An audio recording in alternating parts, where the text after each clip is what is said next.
प्रीयमाणाय वक्ष्यामि काम्यया वक्ष्यामि हितकाम्यया. ओ महाबाहो అంటే ఎవరు అర్జునుడా ఓ అర్జున భూయ ఏవ మహాబాహో శృణు మే పరమం వచః hear my top highest speech యత్తేహం ప్రియమాణాయ వక్ష్యామి హితకామ్యయా because I like you, I love you, I am telling you for your own benefit. Hitakamyaya, for your benefit. Priyamana. Oh, most beloved word. Now, in the previous chapters, he has explained the nature of God in many ways. Now it will be further explained. Yes. Name vidu suragana नमे विदुसुरगणाः prabhavam na maharshayah प्रभवं न महर्षयः ahamadirhi devanam अहमार्दिर्हि देवानां maharshinam cha sarvashah. महर्षिणां च सर्वसः. Name vidu suragana. Suragana means who? The devas. Various devtas are suragana. Name viduhu. They don't understand. They don't know me. Prabhavam, neither they know me nor they know the creation. Prabhavam means creation. Okay. Na maharshaya, nor the maharshis know. Know means fully know. They may know partly, but fully. Okay. Aham adirhi devanam maharshinam cha sarvasha. Because I am before, I am the original source of the devas themselves and maharshis also. Okay. In the next chapter, tomorrow, he is going to show the Vishwarupa. Vishwarupa 11th, sir. Yeah. Vishwarupa Sandar. Today it was shown in the TV also at night, 7 o'clock. Vishwarupa was shown. The TV serial on Mahabharata in DD. It's Sudarshan. Yes. He is showing in 11th chapter. So now he is giving various descriptions of the Supreme Personality of Godhead, which is Krishna. Yesterday, a lot of people might have got confused that Krishna is a human being. Krishna is not a human being. Though he may be appearing like a human being. Yes, yes, sir. He is Vishnu himself. And therefore, he is speaking all these statements as Vishnu, not as Krishna, the son of Vasudeva or Devaki. This is an avatar. Yo maamajam anadim cha vetti loka maheshwaram. यो मामज मनादीं च वेत्ति लोकमहेश्वरम् Sammudha samartyeshu असम्मूढः समर्थ्येषु sarvapapai pramuchyate. सर्वपापैः प्रमुच्यते. Yo means yaha. Yaha means whosoever. Mam, nannu, mujhe, me. Ajam, unborn, anadi, beginningless, no beginning, no birth. Ever eternally there, always there. Vetti loka maheshwaram, knows me as the Lord of the universe. Asammudhaha. Mudha means fool. Mudha means complete fool. Asammudha means non-fool. That means knowledgeable, intelligent. Samatyeshu, among the humans, such a person, he is asammudhaha. He is not a fool. Sarva papai pramuchyate. Such a person will be liberated from all sins. Who will be liberated from sins? As you said yesterday, the Tattva Bhava of Vishnu Rupa Krishna. Explanation is in Bhagavad Gita. He who understands me as the unborn, Aja, and Anadi, no beginning, and no, therefore no end, and Lokameshwaram, as God, the supreme God, Maha Ishvara, Oka Maha Ishwaram. Asam is knowledgeable and intelligent. Samartyeshu sarva papai pramuchyate. So among such a person will be relieved, will be liberated from all sins. Buddhir jnanamasammoha. बुद्धिर्ज्ञानमसम्मोहः Shama satyam damashamaha. क्षमा सत्यं दमः समः Sukham dukkham bhavo bhavo. सुखं दुःखं भवो अभावः Ayam cha bhayameva cha. भयं चाभयमेव च Ahimsa samata tushti. अहिंसा समता तुष्टिः Tapodanam yasho ayashaha. तपोदानं यशो अयसः Avanti bhava bhutanam. भवन्ति भावा भूतानां Atta eva prudhagvidha.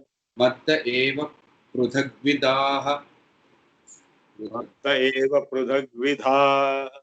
मत्त एव पृथग्विधा विसर्गाలు ఉన్నాయి కదా sir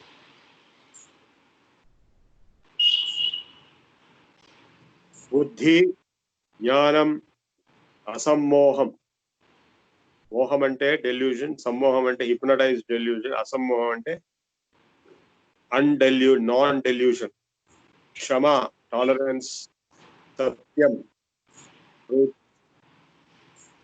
damaha, self-control, shamaha, peace, sukham,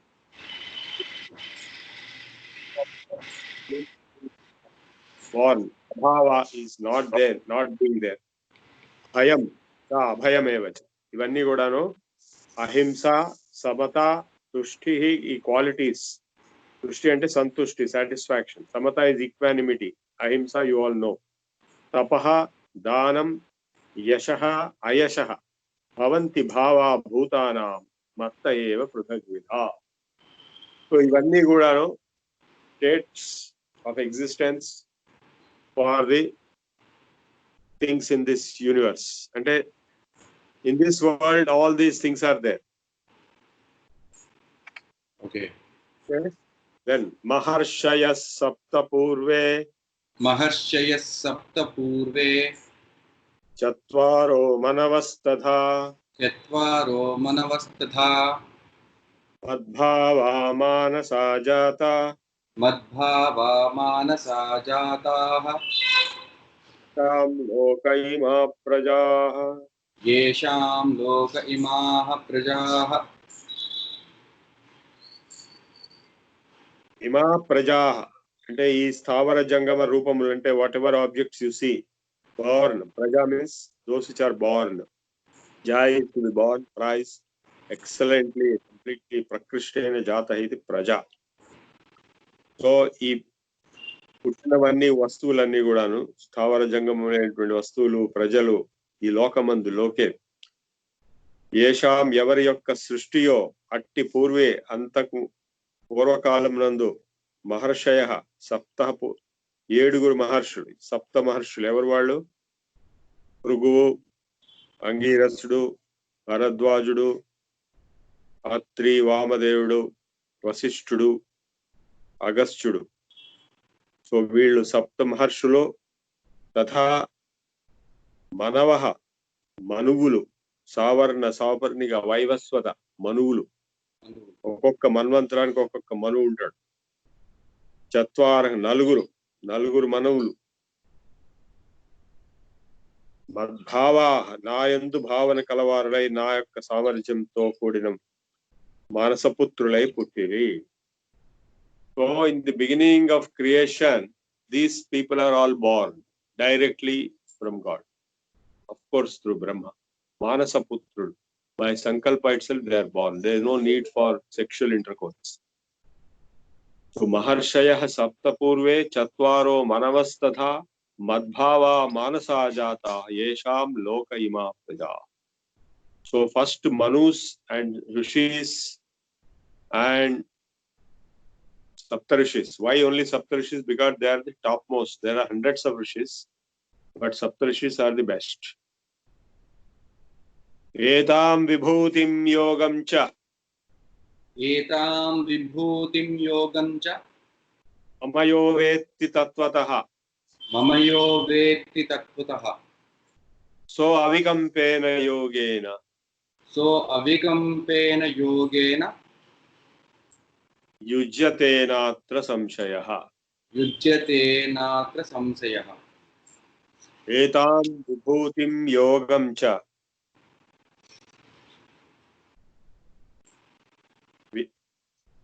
Mama yo vetti tattvataha. Yaha, yavaraite. He who vetti, understands, knows, tattvataha, with deep philosophical dimensions.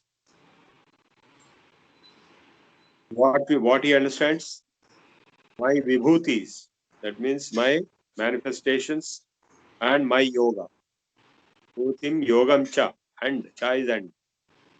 Saha, such a person, avikampena yogena, yujyate na. He will reach the highest of yoga and he will join me. There is no doubt about it. Na atra samshayaha. Etam vibhutim yogam cha mama yo vetti tattvataha. So avikampeena yogena yujyate natra samshayaha. Aham sarvasya prabhavo. अहं सर्वस्य प्रभवः Matta pur sarvam pravartate. मत्तः सर्वं प्रवर्तते Iti matva bhajante mam. इति मत्वा भजन्ते माम् Budha bhava samanvitaah. बुधा भावसमन्विताः Aham sarvasya prabhavo matta sarva pravartate. Ante enti? Everything which you see, the universe is born out of me. Aham sarvasya prabhavo matta sarva pravartate. Everything is born out of me. That means he is the creation, the power of creation.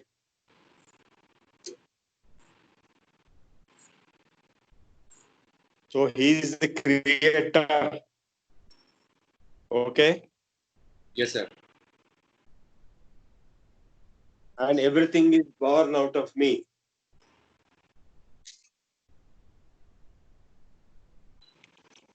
Yes, sir. And itimatva, those who think like this, bhajante mam, and upasana, perform upasana. Bhajante means perform upasana. Udha, intellectuals, bhava samanvita. They know the thoughts, the knowledge of the fact. Matchitta madgata prana.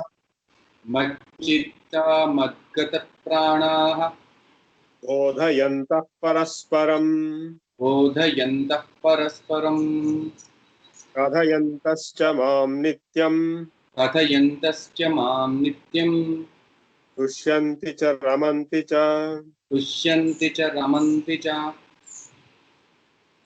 Mat chitta, mat plus chitta. Mat plus chitta becomes mat chitta. So those who have their chitta in me, the thoughts, mind, intellect, everything in me. Madgata prana, those who have their prana also in me. Bodhayantah parasparam, they will be explaining to each other. Kadhayantascha mam, they will be giving detailed stories about me. Nityam tushyanti cha ramanti cha, they will be satisfied always and they will be enjoying it always. So he is referring to the scholars and the saints who are absorbed in God and who are teaching each other. Matchitta madgata prana bodhayanta parasparam kadhayantascha mam nityam tushyanti cha ramanti cha. They enjoy teaching each other, explaining each other about the Lord. Tesham satata yuktanam तेषां सततयुक्तानां ajatam priti purvakam भजतां प्रीतिपूर्वकम् ददामि बुद्धियोगं तं ददामि बुद्धियोगं तं येन मामुपयान्ति ते येन मयुपयान्ति ते मामुपयान्ति ते येन मायुपयान्ति ते मामुपयान्ति ते मामुपयान्ति ते तेषां Yes, sir. तेषां सततयुक्तानां भजतां प्रीतिपूर्वकम् and to them who are always doing upasana with love, preeti purvakam, with enjoyment. Dadami buddhi yogam. To them I will bestow, I will deliver buddhi yogam. That means higher intellectual yoga. Tam yena mam upayantite, using which they will reach me. So what he is trying to say is, those who are Achitta Madgata Prana, those who have their chitta in me, those who have their prana in me, and they teach each other and explain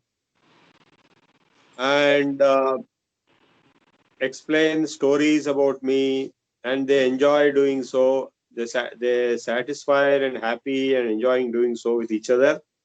For such people, ante bhaktas and scholars, for them I will give a higher buddhi yoga. So that means full understanding of jnana, and by that they will reach me. Teshameva anukamparthamaham tamah तेषामेवानुकम्पार्थम् अहमज्ञानजं तमः नाशयाम्यात्मभावस्थो नाशयाम्यत्माभावस्थः नाशयामि आत्मभावस्थः नाशयामि आत्मभावस्थः ज्ञानदीपेन भास्वता ज्ञानदीपेन भास्वता ज्ञानदीपेन भास्वता ज्ञानदीपेन भास्वता तेषाम् अनुकम्पार्थम्. Anukampa means what? Anukampa means compassion. Out of compassion to them, I will destroy the darkness, tamaha, which is born out of ignorance, ajnanaja, and I will give the jnana light, bhaspata, effluent, right light of jnana, I will give to them. Atma bhavastha jnana, the self-realization jnana. So this is Bhakti Yoga. We have 4-5 different types of yogas. Bhakti Yoga, Raja Yoga, Jnana Yoga, Karma Yoga. So he is explaining the Bhakti Yoga. Though there is a separate chapter, 12th chapter called Bhakti Yoga by title. Here itself he has started explaining Bhakti Yoga. Those who fix their minds in me and those who love me so much that their prana is also in me, and those who talk about me, those who teach others, they explain others, and teach stories about me, and for the benefit of others, they enjoy out of it, and they are happy and satisfied about. For such people, out of compassion, I am going to destroy their ignorance, because they are not jnanis, they are bhaktas. But I am going to destroy their ignorance, and atma bhavastha jnanam ena bhaspata. And I am going to destroy the darkness of their ignorance and replace it with the light of knowledge of Atma Bhava, self-realization. So through Bhakti Yoga also you can achieve self-realization in this process. And of course through Raja Yoga, which is in 6th chapter. That means you have gone through the Ashtanga Yoga, Yamana, Yamasana, Pranayama, Pratyahara, Dharana, Jhana, Samadhi. Yes, sir. And then through Karma Yoga, which is explained in the 3rd chapter and 4th chapter. And Jnana Yoga is also explained in 4th chapter and even in 15th chapter. So whatever be the process, as Swami Vivekananda has declared long back while establishing Ramakrishna Mutt, that you follow either Karma Yoga or Bhakti Yoga or Jnana Yoga or Raja Yoga. Hatha Yoga is part of Raja Yoga. Raja means royal. The Ashtanga Yoga is called Raja Yoga, Patanjali. And Hatha Yoga is a part of it. So whatever yoga you follow, you will reach Paramatma. The symbol of Ramakrishna Mission, they will show one swan in the center. That swan is Paramatma. And then they will show one lotus in water. That lotus is Bhakti. And they will show one sunlight, rising sun. That is Jnana. Jnana. And they'll show one snake surrounding the whole thing, which is Kundalini, which is Raja Yoga. So either you follow one of them or you follow multiple of them. It is not possible to follow only one of them strictly without anything else. So multiple paths will be followed simultaneously. And finally, the jnana will come. Okay, now Arjuna Uvacha. Sir, can you just make your camera down so your face is not visible? Only the curtain is visible. Yeah, fine, fine. Sir. Arjuna Uvacha. Arjuna Uvacha. Param Brahma Param Dhama. Param Brahma Param Dhama. Pavitram Paramam Bhavan. Pavitram Paramam Bhavan. Purusham Shashvatam Divyam. Purusham Shashvatam Divyam. Adidevamajam Vibhum. Adidevamajam Vibhum. Ahustvam Rishayas Sarve. Ahustvam Rushayas Sarve. Devarshir Naradastadha. Devarshirna Naradastata.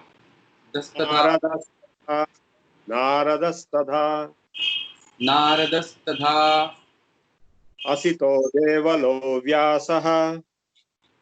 Asito Devato Hyasaha.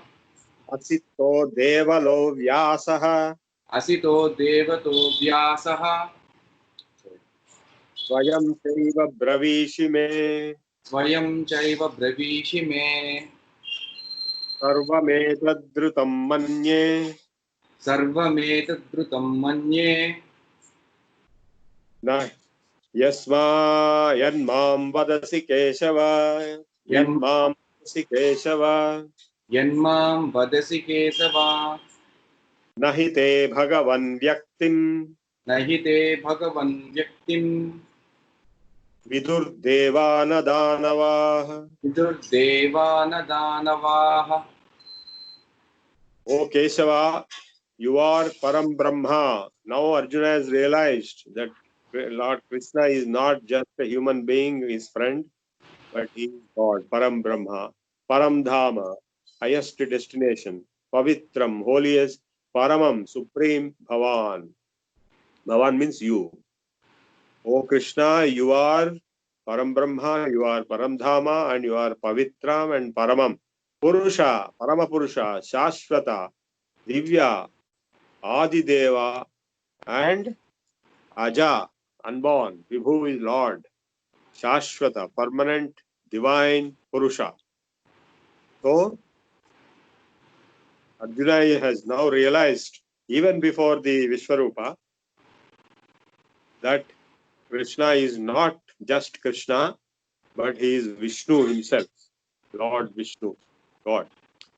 So, he is now telling, Ahustvam Rishayas Sarve, Devarshir Naradastatha, Narada also, and Devala, the Asita and Devala, they are the names, and Vyasa, Krishna Devapana Vyasa, all these people are telling me for a long time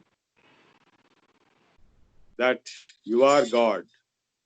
Because as I told you in Mahabharata, very few people understood that Krishna was not human, but he was divine. Among them, these people, Vyasa knows, Asita, Devala knows, Narada knows, Narada knows. Bhishma also knows. But he has not mentioned here, but Bhishma knows. Bhishma knows, yes. He is now, Arjuna is telling, you yourself also told me, and they also told me, Sarvameta Dhrutam Manye Yanmam Vadasi Keshava. Whatever you are explaining me, I can understand. I am now recognizing Nahite Bhagavan Vyaktim Vidur Devana Danava.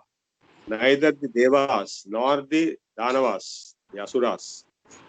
See, I want you to understand that human beings are only one category of all the beings. Devas are there. Deva, Gandharvas, Yaksha, Kinnara, Kimpurusha, Kimpurusha. and Vidyadhara, Siddha, Charana, and Rakshasa. So many beings are there. They are not humans. Human being is just ordinary. In the case of Ravana, he got a varam from Brahma that he will not be killed by any one of these people. And he has ignored the humans and of course monkeys and animals. That's why he had to be killed only by human. And so these beings are much higher level beings. They have much greater powers than humans. Humans don't have any powers. Humans require oxygen for life. They require food. Otherwise they'll die. It's not like that. They have a higher, they don't require oxygen. They don't require food. That's why in places like Badrinath or in Manas Sarovar, those beings exist without oxygen also. Yes, sir. You're right. Human beings cannot exist. If you go there, start gasping and if they don't get oxygen, you may die also. So he is telling, even the Devas and Danavas don't understand you. Swayamevatmanatmanam vedthatvam purushottama. स्वयमेवात्मनामात्मानं वेत्थं त्वं पुरुषोत्तम. Swayameva atmana atmanam vedtha. स्वयमेव आत्मानं वेत्थ. Atmana atmanam vedtha. आत्मना आत्मानं. You know yourself. Swayameva. Only you know it. You know who you are. Others don't know. Bhuta bhavana bhutesha. भूत भावन Bhutesh. Deva deva jagatpate. देव देव जगत्पते. Vaktumarhasya seshena. वक्तुमर्हस्य शेषेण. Divya hyatma vibhutayah. दिव्याह्यात्मविभूतयः. Yabhirvibhutibhirlokan. याभिर्विभूतिभिर्लोकान्. Imam tvam vyapya tisthasi. इमां त्वं व्याप्य तिष्ठति. Tisthasi. इमा त्वं व्याप्य तिष्ठसि. Imam tvam vyapya tisthasi. Vaktumarhasya seshena.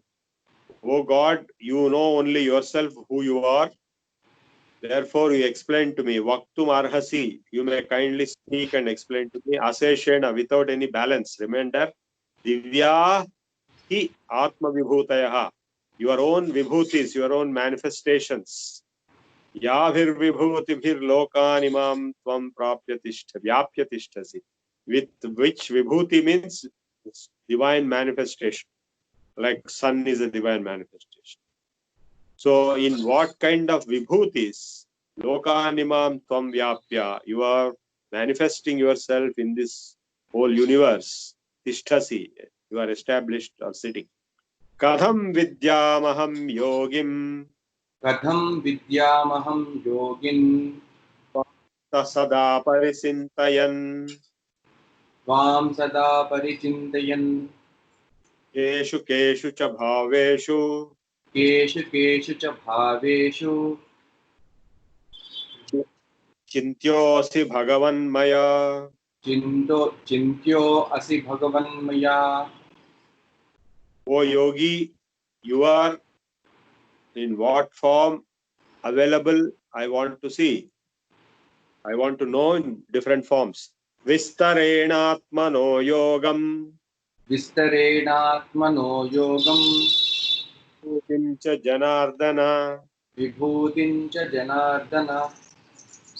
Uya kadhaya truptihi. भूयः कथय तृप्तिः. शृण्वतो नास्ति मे अमृतम् शृण्वतो नास्ति मे अमृतम् विस्तरेण in detail expanded ga explain to me in an expanding manner atmanah your own yoga and vibhuti o janardana. Janardana is another name. There are 24 names for Keshava. Keshava, Narayana, Madhava, Govinda, Vishnu, Matsudana, Trivikrama, Vamana, Sridhara, Kesha, Padmanabha, and so on and so forth. So, O Janardana, Vistarena Atmanaha Yogam Vibhutim Cha Kathaya Bhuya Kathaya. Explain to me again, once again, in detail, your manifestations. Runvato Nasti Me Amrutam. Until I get satisfied, because I have not been satisfied with that Amrutam or the nectar of your divine manifestations. What are those different forms in which you are manifest in this universe? Sri Bhagavanu Vacha Sri Bhagavanu Vacha Hantate Kathayishyami Amtate Khatayishyami Divya Yatma Vibhutayah Divya Hyatma Vibhutayah Pradhanyatah Kuru Sreshta Pradhanyatah Kuru Sreshta Antyato Nastyanto Vistarasya Me. Nastyanto Vistarasya Me. O Kuru Sreshta. Who is Kuru Sreshta? Arjuna. Because he is from the Kuru Vamsha. కౌరవులు అంటే కురు వంశంలో పుట్టినవాడు. వీళ్ళు కూడా కౌరవులే. అందులో with in that పాండవులు. కురు వంశంలో పుట్టిన వాళ్ళు కౌరవులు. ఓ కురుశ్రేష్ఠ విస్తరస్య నాంతి అతో అస్తి మే. విస్తరంగా చెప్పాలంటే ఎండ్లెస్ గా చెప్పాల్సి వస్తుంది. ఇన్ఫినిట్ ఫార్మ్స్ ఉన్నాయి కాబట్టి నేను ప్రాధాన్యత ఉన్నటువంటి మాత్రం చెప్తాను. హంత అంటే a killer. Is a killer. Who is a killer? Arjuna is a killer.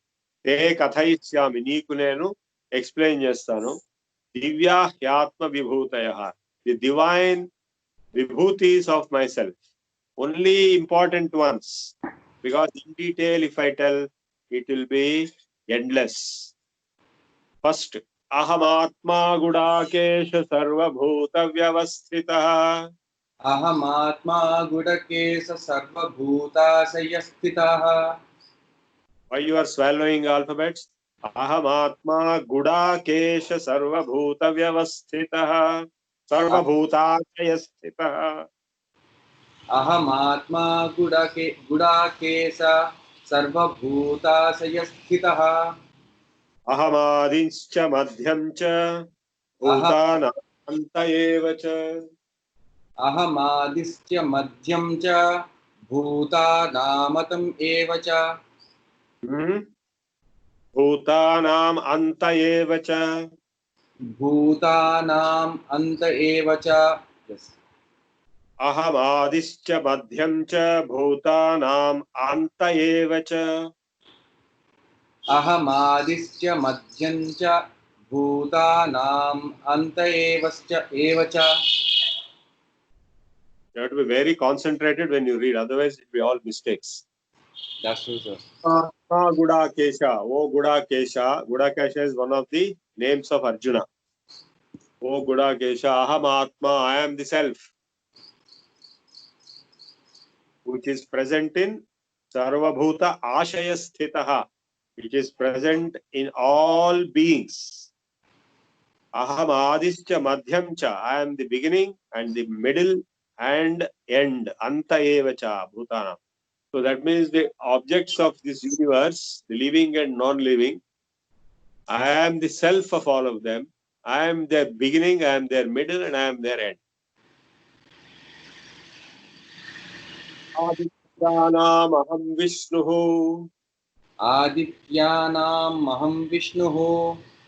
Jyotisham Raviram Suman. Jyotisham Raviram Suman.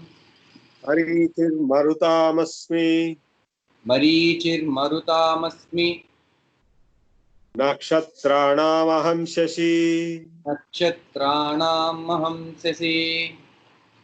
So he is giving the most prominent item of each item in the universe. Adityanam aham Vishnuhu. Vishnu is one of the Adityas. He is the best. Jyotisham Adiham Shuman. Among those which are radiating light, I am sun, Ravi. Amshuman, who gives out sun rays. Marichir Marutamasmi. Among Maruts, I am Marichi. And Nakshatranam aham Shashi. I am also the moon along with the stars. What is Vedanam Samavedosmi. Marichi, sir? Marichi is one of the Maruts. Marut is different forms of Vayu, wind. Okay. Marichinam Marutas. Marichir Marutamasmi. Marutam Maruti means Anjanaya, because he is born to Marut. Marut is Vayu. So among Vayus, Marichi is one best. Yeah, I am that. He's giving the best ones. Vedanam Samavedosmi. Vedanam Samavedosmi. Devanam Asmi Vasavaha. Devanamasmi Vasavaha. Indriyanam Manaschasmi. Indriyanam Manaschasmi. Bhutanam Asmi Chetana. Bhutanamasmi Chetana. I am the consciousness among all things. Inda kuda cheppadu aham atma kuda kesha sarvabhuta vyavasthita. I am the self of all beings. Same thing he is telling again. Bhutanam asmi chetana. The chetana, the conscious, intelligent element in all beings. I am that. And I am Samaveda among 4 Vedas, because Samaveda is having musical special feature. Devanam asmi Vasavaha. I am Indra among all Devas, because Indra is the Lord of all Devas. And Indriyanam Manaschasmi. Among the Indriyas, I am the Manas, because Manas is supreme. Bhutanam asmi Chetana. Rudranam Shankaraschasmi. Rudranam Shankaraschasmi. Vittesho Yaksharakshasam. Vitteso Yaksharakshasam. Vasunam Pavakaschasmi. Vasunam Pavakaschasmi. Meru Sikharinamaham. Meru Sikharinamaham. I am Shankara among Rudras. I am Kubera. Vittesha means Kubera, the Lord of money. Among Yakshas and Rakshasas. And Vasunam, among Vasus, I am a Vasu called Pavaka. And among Sikharina, among mountains, tops, I am Meru. Purodhasam cha mukhyam mam vidhi partha bruhaspatim. Purodhasam cha mukhyam mam vidipardha bruhaspatim. Vidhi partha bruhaspatim. Vidipardha bruhaspatim. Yajnanam japayajñosmi. No, sir. 24th second line. You have shifted to next line. Senani namam. Senani namaham skandha. Senani namamaham skandaha. Sarasamasmi sagaraha. Sarasamasmi sagaraha. Among Purohits, Purodhasam means among all Purohits, I am Bruhaspati, who is the Purohit Indra, best. Among Senanis, I am Skandha. Skandha means who? Skanda Purusha. Skandha means Subramanya. Subramanya. Yes, Senanimam Aham Skandha. I am Skandha among all Senanis, Senapatis. And among all water bodies, I am the ocean. Maharshinam Bhruguraham. Maharshinam Bhruguraham. Giramasmyekamaksharam. Giramasmekamaksharam. Yajnanam Japayajñosmi. Yajnanam Japayajñosmi. स्थावराणां हिमालयः. स्थावराणां हिमालयः. Among the all mountains, I am Himalaya. And among all Maharshis, I am Bhrigu. And among all alphabets and letters, I am Om. Giram Ekam Aksharam. Om is Giram. Sir, Yajna, Japayajna. Among all types of yajnas, Japayajna, I am Japayajna. He is giving the best of all. Ashwadha Sarva Vrikshanam. so in the previous sentence we said the best mountain is Meru. No, I know. Shikhari, Shikharas. The tip of the mountain. Shikharallo Meru annadu. General overall mountains lo Himalaya annadu. Okay. Sir, one question. Why Bhrigu, he said? What's special about Bhrigu Rishi? Bhrigu is probably the best among all the rishis. Because there are many well-known rishis. Bhrigu is not well-known to me personally. No, he is well known. Okay. There is no question. All the Bhargavas are his Gotra, and Manu, Bhrigu, Varuna's son is Bhrigu. So he is definitely well known. It is his choice. He is just giving the best person in that category, best item in that category. Ashwadha Sarva Vrikshanam. Ashwadha Sarva Vrikshanam. I am Ashwadha, that is a people tree among all trees. That's why we worship people tree as Vishnu. Ashwadha. Devarshinam cha Naradaha. Devarshinam cha Naradaha. Devarshinam cha Naradaha. Devarshinam cha Naradaha. Among all Devarishis, I am Narada. Narada. Gandharvanam Chitraradha. Gandharvanam Chitraradha.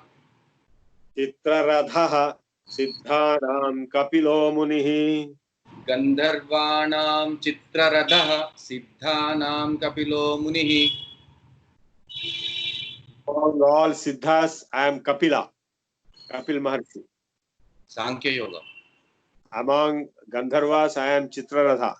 Uchchaisravasam Ashwanam.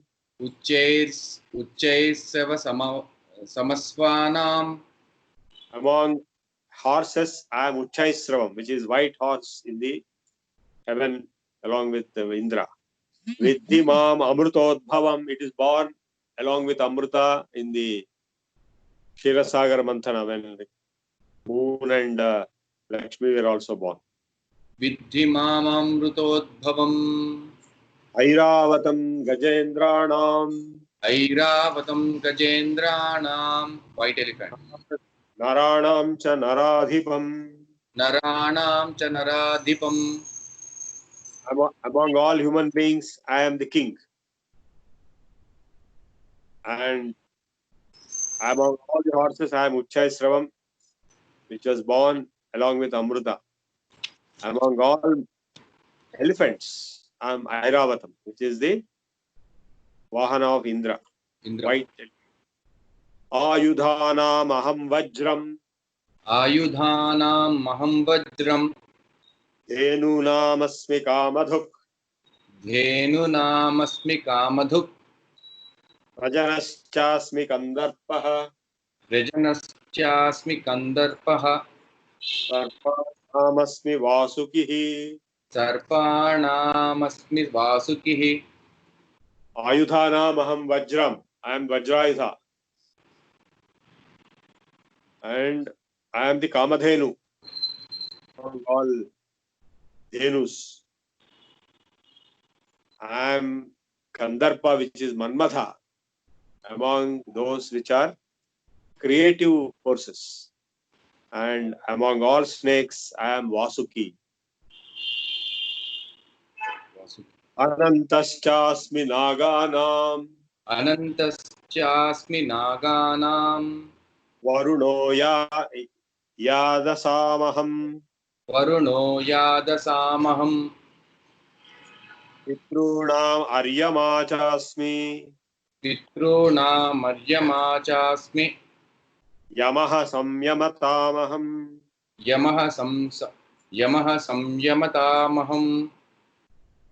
Among all the Nagas, I am Ananta. And Among water bodies, I am Varuna. Among Pitrus, Pitru Devtas, I am Aryama. And among all the controllers, Samyamata means controller, I am Yama himself. Yama is the greatest of all controllers because it's the time, Kala Yama. Prahladachasmi Daityanam प्रह्लादश्चास्मि दैत्यानां Kala Kalayatamaham कालः कलयतामहम् Jhashanam Makaraschasmi. Oh, sir, there is some deviation. 30th sloka, second line. Mruganam. No. Pitrunam, Mruganam cha Mrugendroham. Mruganam cha Mrugendroh. Mrugendroham. Mruganam cha Mrugendro aham. Vainateyascha Pakshinam. Vainateyascha pakshinam. I am Garutman among birds.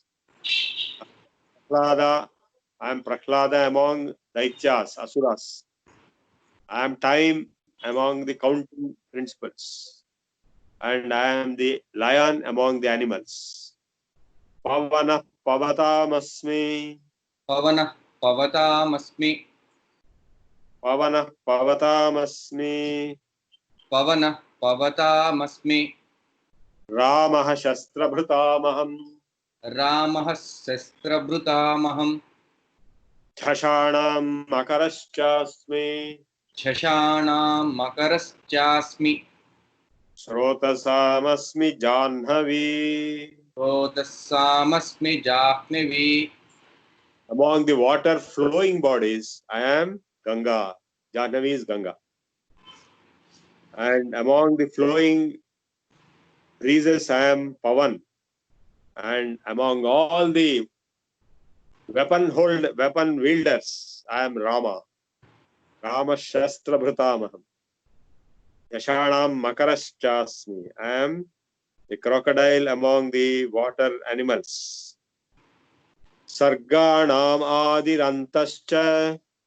Sarganamadirantascha. Madhyam Chaivaham Arjuna. Madhyam chaivaaham Arjuna. Adhyatma Vidya Vidyanam. Adhyatma vidyanam. Vadaha Pravadatamaham. Vadaha pravadatamaham. Sarganam Adi Antascha Madhyam Cha Eva Aham Arjuna. O Arjuna, I am the beginning, the middle, and the end of all creation. Sarga is creation. And among all knowledge, among all vidyas, I am the Adhyatma Vidya, because that is spiritual knowledge is the highest. Aksharana. Yes? But somebody said something? No, it's just a small disturbance. Please carry on, sir. Aksharanam Akarosmi. Aksharana makaro asmi. Andvas Samasikasya Cha. Dvandva samasikasya cha. Ahameva Akshayakalo. Ahamevakshayah kalah. Dhataham Vishwato Mukhaha. Dhata aham vishwato mukha. Vishwato Mukhaha. No, sir. Aham vishwato mukha. Aksharanam Akarosmi. Among all the alphabets, first one R. And among samasas, Dvandva Samas. Dvandva samas. And I am time, Akshaya Kalaha, Dhataham Vishwa. I am the creator who is spread in all directions. Mruchu Sarvaharaschaham. Mrutyuh sarvaharaschaham. Udbhavascha Bhavishyatam. Bhavascha bhavishyatam.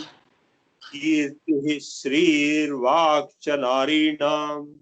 Kirti srir vakcha narinam. Smrutir Medha Dhruti Kshama. स्मृतिर्मेधा धृतिः क्षमा मृत्यु sarvaharashchaham. I am death, which destroys everything. So finally, death himself is God. Mrityu sarvaharashchaham udbhavascha bhavishyatam. And also among the future items, I am the birth as the cause of future. Among females' qualities, I am Kirti, Shri, Vak, Smriti, Medha, Dhruti, Kshama. All these qualities, Narinam. Brihat Sama Tatha Samnam. बृहत् साम तथा साम्नां Gayatri Chandasamaham. Gayatri छन्दसामहम् Yayosmi. Masanam Margasirshosmi. मासानां मार्गशीर्षो अहम् Rutunam Kusumakaraha. ऋतूनां कुसुमाकरः Rutuలలో నేను కుసుమాకర ఋతువు, the flowering season. Among the seasons, among months, I am Margasirsha month. And I think the Gita was delivered at that month only. Among Samas, different types of Samaveda mantras are there. There is one Bruhat Sama, that I am that. Among Chandasas, Chandas means meters of poems in Gayatri Chandas, I am that. The best one. Masanam Margasirshomi, Sorshoham, Rutunam Kusumakaraha. Dyutam Chalayatamasmi.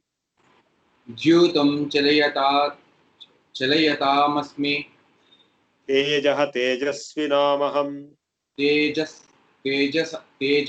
तेजस्विनामहम् Jayosmi Vyavasayosmi.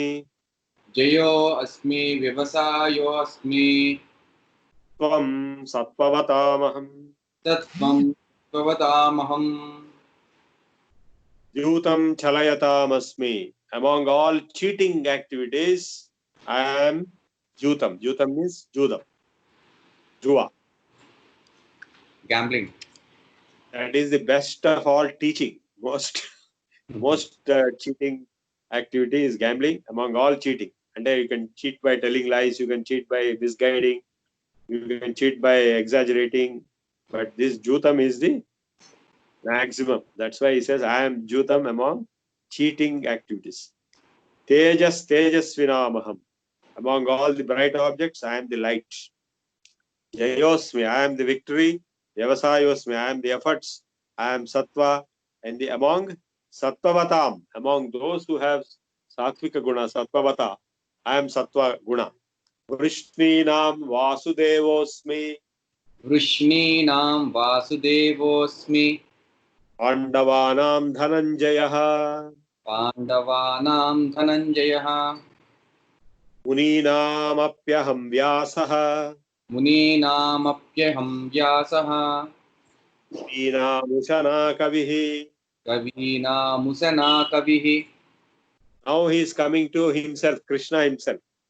See, this is a very important statement. Normally you are getting confused between Krishna and Vishnu, right? Krishna as a son of Vasudeva, born in the Vrishnikula and the Yadavas. And Krishna as Vishnu, who is talking like that here. They are two different personalities. So now he is saying, among the Vrishnikula, Vrishni is one of the dynasties. Among them, I am Vasudeva. I am this Krishna who is visible to you. Among Pandavas, I am Arjuna. And he is telling Arjuna himself at that point. And among Munis, I am Vyasa. He is right one. And among Kavis, I am Ushana Kavi. Somebody very great person. Dando Damayatamasmi. दण्डो दमयतामस्मि Nitirasmi Jigishatam. नीतिरस्मि जिगीषताम् मौनं चैवास्मि गुह्यानां मौनं चैवास्मि गुह्यानाम् ज्ञानं ज्ञानवतामहम् ज्ञानं ज्ञानवतामहम् दण्डो दमयतामस्मि. Damaya ante punishments, different types of controlling actions lo danda, punishment. I am punishment. Dando dasagunam bhavet. Unless danda is given, nobody will listen anything. Niti rasmi jigishatam. I am niti. And among what? जिगीषताम् Jigishatam means those who want to win. So if you want to win a process, among all the processes of winning, I am the policy. Niti is policy. It all depends on what policy you adopt. And Maunam Chaivasmi Guhyanam. Among all secretive methods, I am silence. Silence is the most powerful of secretive methods. Jnanam Jnanavatamaham. Among all knowledgeable people, I am their knowledge. Yachapi sarvabhutanam bijam tadaham Arjuna. यच्चापि सर्वभूतानां बीजं तदहम् Arjuna O Arjuna, I am the bijam of every object in this universe. Every bhuta, sarva bhutana. Bija means the root, the seed, the origin, seed. Na tadasti vinayatsmyan maya bhutam characharam. न तदस्ति विना यत्स्यात् मया भूतं चराचरम् All the charachara bhutas, the movable and the unmovable, there is nothing without me. Nantosti mama divyanam vibhutinam parantapa. नान्तो अस्ति मम दिव्यानां विभूतीनां परन्तप एष तु उद्देशतः प्रोक्तो एष तु उद्देशतः प्रोक्तः विभूतेर्विस्तरो मया. विभूतेर्विस्तरो मया There is no end to my divine manifestations. Divyanam vibhutinam na antah asti mama. O Parantapa. Parantapa means Arjuna, who will attack, destroy the enemies. Esha tu uddeshatah prokto vibhuter vistaro maya. Therefore, I can only tell some of them, and I have already told. Yajjad vibhutishu yajjad vibhuti mat sattvam यद्यद् विभूतिमत् सत्यं सत्वं श्रीमदूर्जितमेव वा श्रीमदूर्जितमेव वा तत्तदेवावगच्छत्वम् तत्तदेवावगच्छत्वं मम तेजोंश संभवम्. मम तेजोंस संभवम् यज्जद विभूति मत सत्वम श्रीमदूर्जितमेव वा. Whatever manifestations you can see in this universe which are with Sri, Sri means Shobha, beauty, Shobha, and with Tattva, Sattva, all those things are because of me. They are all born out of Mama Teja Amsha Sambhavam. They are all born out of my Tejas. Adhava bahunetena अथवा बहुनैतेन kim jnatena tavarjuna किं ज्ञातेन तवार्जुन vishtabhyahamidam vikrutsam विष्टव्याहमिदं कृत्स्नम् ekamshena sthito jagat. एकांशेन स्थितो जगत् O Arjuna, in this way, what is the point in explaining this, like this, so many items? In fact, this whole universe is just one aspect of me. He's not saying I am only the universe. I am much beyond universe, but the whole universe is only one aspect. Ekamshena sthito jagat. Aham Krishtabhyami ahamidam kritsnam ekamshena sthito jagat. This universe is just one aspect of me. In fact, in the Purusha Sukta also, Padosya Vishwabhutani Kripadasya Amrutam Divi. This whole universe and all the entities, bhutas in this universe are just one pada, he says. Three-fourths is beyond this. Kripadasya Kripadurdhaudait Purushaha Padosyaha Bhavat Punaha. So, this whole universe is not only God, but God is much more than the universe. The universe is only one aspect.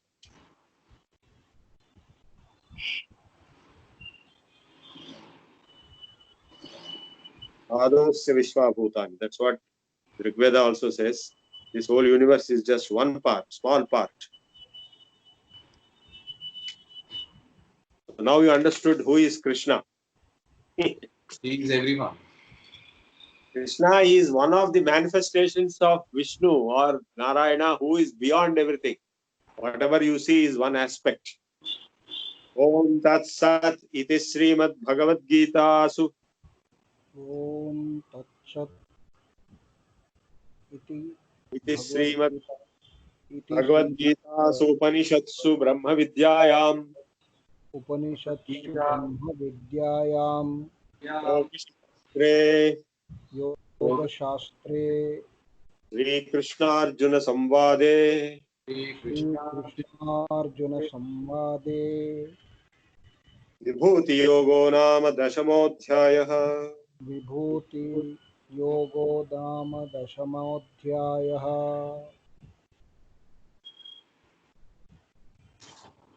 Gita Mahatyam we are skipping every day. I'll at least chant part of it because you must chant the Mahatyam also to get the full result. So I will go on chanting here. You may not have it in your book.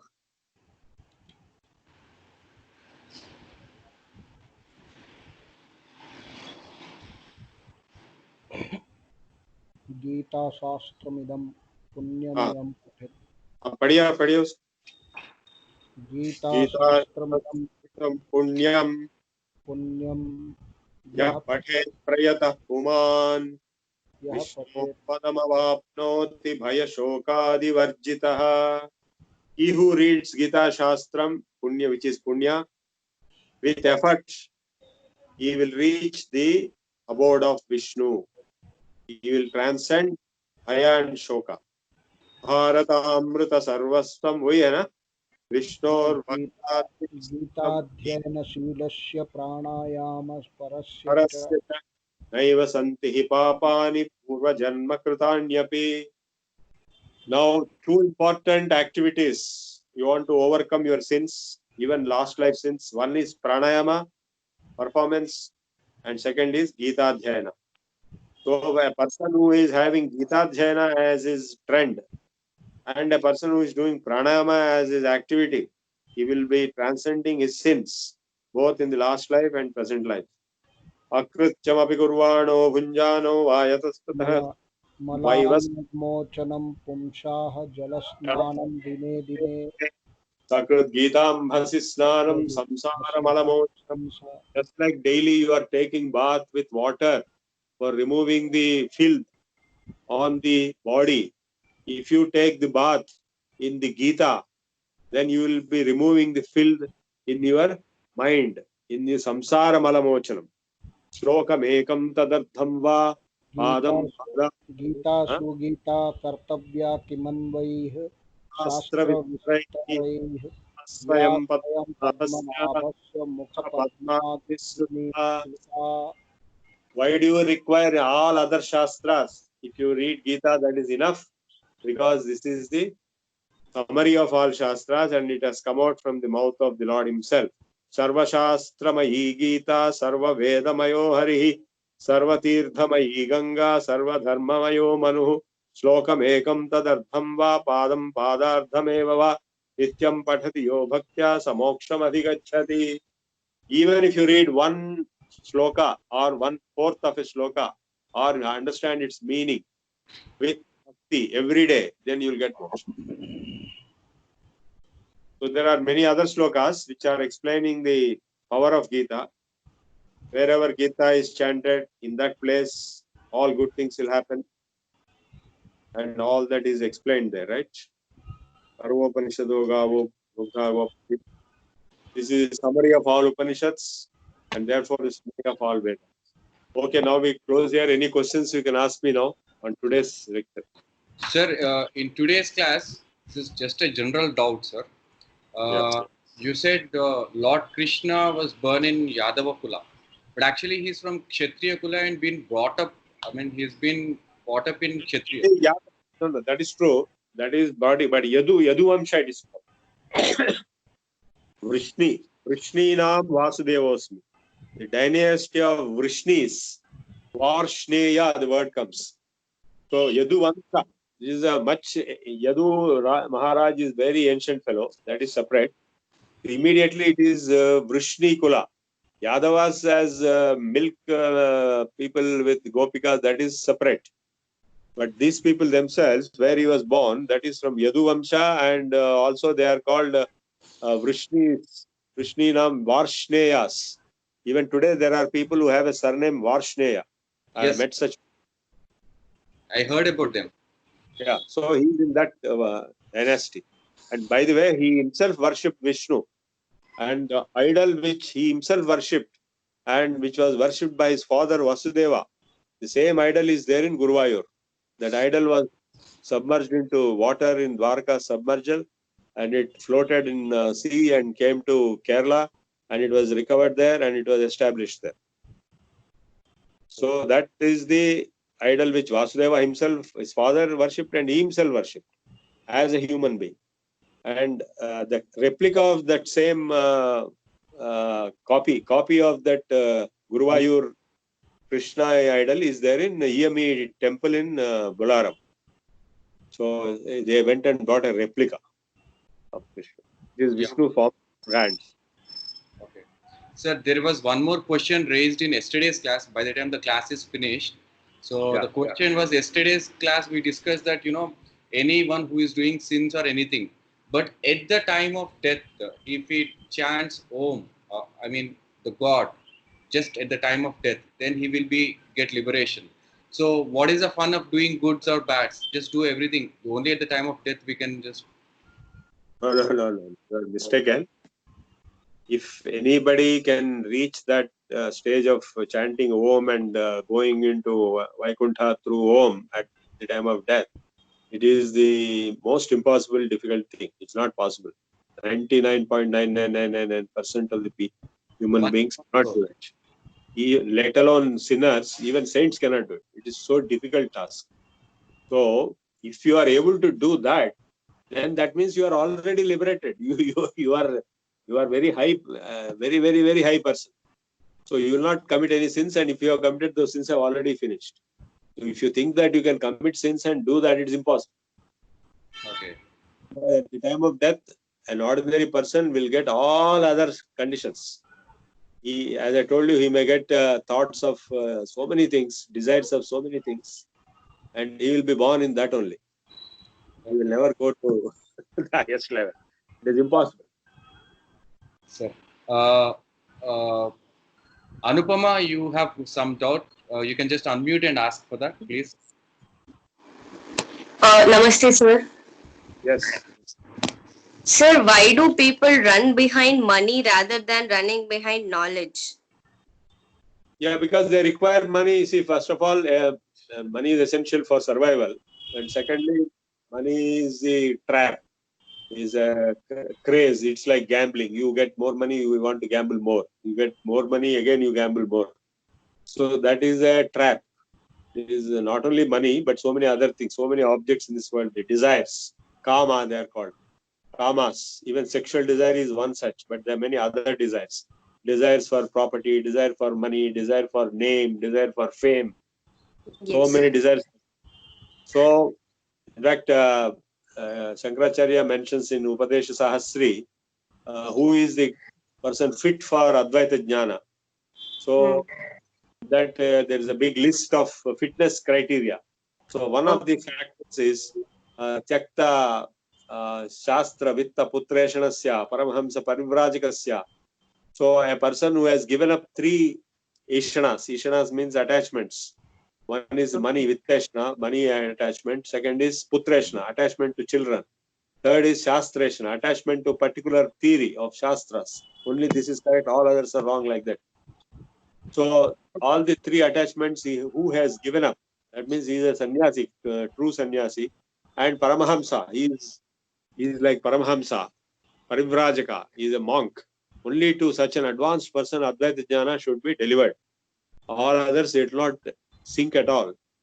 If you just deliver supreme knowledge through mics and through Skypes and through all kinds of channels, it will not sink in. Unless the person is having the matching impedance, unless there is a matching capability to absorb that. You can tell 1,000 times, but it will not sink in even once. It depends on the person. It depends on the person's evolution. It's a continuous process of evolution. Okay. अभी जैसा इसमें there was one thing जैसे कि when Kaliyuga was entering, तो परीक्षित जो है या वो कौन सा एक राजा जो है वो कलियुग को he doesn't allow him to come, then Kaliyuga को जो है ही हैज गिवन स्थान, जैसे द्यूत है, मदिरापान है, this all things, and lastly he asked that और मेरे को जगह दो, that he has been given the place into स्वर्ण। तो ये सब कलियुग का प्रभाव भी है क्या, बिकॉज ऑफ दैट मनी के पीछे भागने का? हाँ, डेफिनेटली कलयुग का प्रभाव ही है, और क्या है। वैसा द्वापर युग में भी करे थोड़ा, इतना ऐसा अलग अलग करे। अभी दुर्योधन जो किया है द्वापर युग में, वो भी क्या मामूली बात है। वहां पे पिछड़ा सब उल्टा कर दिया पूरा। तो 50% अधर्म था द्वापर युग में, कलयुग में तो 70% अधर्म है। तो जो कुछ भी हो रहा है, इट इज नॉट सरप्राइजिंग। श्रीमद् भागवतम में पूरा प्रेडिक्शन दिया क्या क्या होने वाला है। तो वो मैं पढ़ा था बचपन में, आप भी पढ़ सकते हैं। उसमें जो होने वाला है वो सब, अभी जो हो रहा है वो भी दे दिया वहां पे। अभी और खराबी होंगे। कलयुग तो बहुत गलत चीज है। उसमें एक उपनिषद है, कलयुग कुछ है, कलयुग का प्रभाव से कैसा बचना। तो उसके लिए एक मंत्र दिया गया है, हरे राम राम राम हरे हरे, हरे कृष्ण कृष्ण कृष्ण हरे हरे।